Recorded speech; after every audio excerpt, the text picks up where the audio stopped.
ನೂತನ ವರ್ಷಕ್ಕೆ ದಿನಗಣನೆ ಆರಂಭವಾಗಿರುವ ಒಂದು ಹಿನ್ನೆಲೆಯಲ್ಲಿ ಜಗತ್ಪ್ರಸಿದ್ಧ ಮೈಸೂರು ಅರಮನೆ ಆವರಣದಲ್ಲಿ ಪ್ರತಿ ವರ್ಷದಂತೆ ಈ ಬಾರಿಯೂ ಕೂಡ ಮಾಗಿ ಉತ್ಸವವನ್ನು ಆಯೋಜನೆ ಮಾಡಲಾಗಿದೆ. ಮಾಗಿ ಉತ್ಸವದ ಅಂಗವಾಗಿ ಸತತ 10ನೇ ವರ್ಷವಾಗಿ ಫಲಪುಷ್ಪ ಪ್ರದರ್ಶನವನ್ನು ಕೂಡ ಆಯೋಜನೆಯನ್ನು ಮಾಡಲಾಗಿದೆ. ಇಲ್ಲಿ ಒಂದು ಪ್ರಮುಖ ಆಕರ್ಷಣೆ ಅಂತೇನೆಂದರೆ ಈ ಬಾರಿ ದೆಹಲಿಯ ಅಕ್ಷರಧಾಮ ದೇಗುಲದ ಒಂದು ಪ್ರತಿಕೃತಿಯನ್ನು ಹೂಗಳಿಂದ ನಿರ್ಮಾಣ ಮಾಡಲಾಗಿದೆ.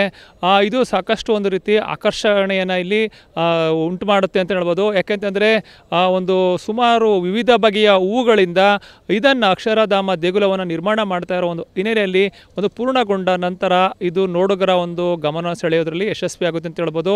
ಇನ್ನು ಇದರ ಜೊತೆಗೆ ನಂಜನಗೂಡಿನ ನಂಜುಂಡೇಶ್ವರ ದೇಗುಲದ ಮಾದರಿ, ಅದೇ ರೀತಿ ಕಾರ್ಗಿಲ್ ಯುದ್ಧದ ಸ್ಮಾರಕ, ನವಿಲು, ಆಮೆ, ನಂದಿ ಸೇರಿದಂತೆ ವಿವಿಧ ಬಗೆಯ ಹೂವಿನಿಂದ ಆಕೃತಿಗಳನ್ನು ನಿರ್ಮಾಣ ಮಾಡಲಾಗ್ತಾ ಇದೆ.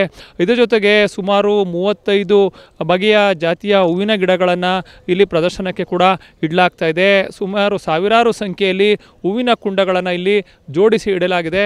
ಡಿಸೆಂಬರ್ 21ರಿಂದ 31ನೇ ತಾರೀಕಿನವರೆಗೂ ಕೂಡ ಈ ಒಂದು ಫಲಪುಷ್ಪ ಪ್ರದರ್ಶನಕ್ಕೆ ವೀಕ್ಷಣೆಗೆ ಒಂದು ಅನುವನ್ನು ಮಾಡಿಕೊಡಲಾಗಿದೆ.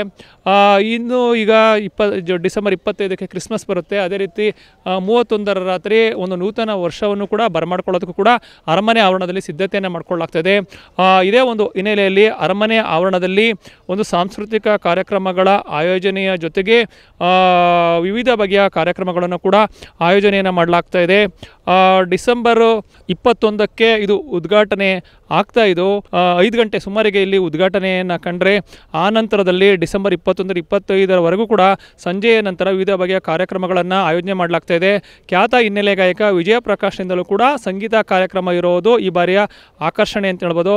ಇನ್ನು ಡಿಸೆಂಬರ್ 31ರ ರಾತ್ರಿ 11ರಿಂದ 12 ಗಂಟೆವರೆಗೂ ಕೂಡ ಪೊಲೀಸ್ ವಾದ್ಯ ವೃಂದದ ಒಂದು ನಿನಾದ ಕೇಳಿ ಬಂದರೆ ರಾತ್ರಿ 12ರಿಂದ 12:15ರವರೆಗೆ ಹಸಿರು ಪಟಾಕಿಯಿಂದ ಬಾಣ ಬಿರುಸುಗಳನ್ನು ಸಿಡಿಸುವ ಮೂಲಕ ನೂತನ ವರ್ಷ ಅಂದರೆ 2025 ಬರಮಾಡ್ಕೊಳ್ಳೋದಕ್ಕೂ ಕೂಡ ಇಲ್ಲಿ ಸಾಕಷ್ಟು ಒಂದು ರೀತಿ ಸಿದ್ಧತೆಯನ್ನು ಮಾಡಿಕೊಳ್ಳಲಾಗ್ತಾ ಇದೆ. ಇನ್ನು ಈ ಒಂದು ಫಲಪುಷ್ಪ ಪ್ರದರ್ಶನ ವೀಕ್ಷಣೆಗೆ ಒಂದು ಈ ಬಾರಿ ದರವನ್ನು ಕೂಡ ನಿಗದಿ ಮಾಡಲಾಗಿದೆ. ವಯಸ್ಕರಿಗೆ 30 ರೂಪಾಯಿ ದರವನ್ನು ನಿಗದಿ ಮಾಡಿದರೆ 10ರಿಂದ 18 ವರ್ಷದೊಳಗಿನವರಿಗೆ 20 ರೂಪಾಯಿ ಪ್ರವೇಶ ದರವನ್ನು ನಿಗದಿ ಮಾಡಲಾಗಿದೆ. 10 ವರ್ಷದೊಳಗಿನ ಮಕ್ಕಳಿಗೆ ಉಚಿತ ಪ್ರವೇಶಾವಕಾಶವನ್ನು ಕಲ್ಪಿಸಲಾಗಿದೆ.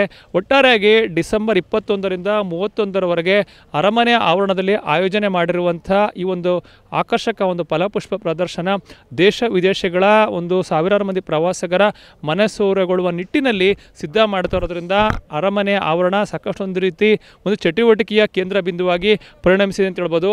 ನೂತನ ವರ್ಷವನ್ನು ಬೇರೆ ಬೇರೆ ರೀತಿಯಲ್ಲಿ ಬರಮಾಡಿಕೊಂಡ್ರೆ ಸಾಂಸ್ಕೃತಿಕ ನಗರಿ ಮೈಸೂರಿನಲ್ಲಿ ಅರಮನೆಯ ಆವರಣದಲ್ಲಿ ಈ ರೀತಿಯ ಒಂದು ಜನರಿಗೆ ಒಂದು ಮನಮುಟ್ಟುವಂತಹ ಜನಪರವಾದಂಥ ಕಾರ್ಯಕ್ರಮಗಳನ್ನು ಆಯೋಜನೆ ಮಾಡುವ ಮುಖಾಂತರ ನೂತನ ವರ್ಷವನ್ನು ಬರಮಾಡ್ಕೊಳ್ತಾ ಇರೋದು ವಿಶೇಷ ಅಂತಲೇ ಹೇಳ್ಬೋದು. ಸತತ 10ನೇ ವರ್ಷ ಆಯೋಜನೆ ಮಾಡಿರುವಂಥ ಈ ಒಂದು ಫಲಪುಷ್ಪ ಪ್ರದರ್ಶನದ ಯಶಸ್ಸಿಗಾಗಿ ಅರಮನೆ ಆಡಳಿತ ಮಂಡಳಿ ಸೇರಿದಂತೆ ವಿವಿಧ ಇಲಾಖೆಗಳ ಅಧಿಕಾರಿಗಳು ಒಟ್ಟಾಗಿ ಇಲ್ಲಿ ಕೈ ಜೋಡಿಸುವ ಮುಖಾಂತರ ಇದರ ಯಶಸ್ಸಿಗೆ ಶ್ರಮಿಸ್ತಾ ಇದ್ದಾರೆ ಅಂತ ಹೇಳ್ಬೋದು. ಕ್ಯಾಮ್ರಾ ಪರ್ಸನ್ ಅರ್ಜುನ್ ಜೊತೆ ರಂಗಸ್ವಾಮಿ, ಪ್ರತಿನಿಧಿ ನ್ಯೂಸ್, ಮೈಸೂರು.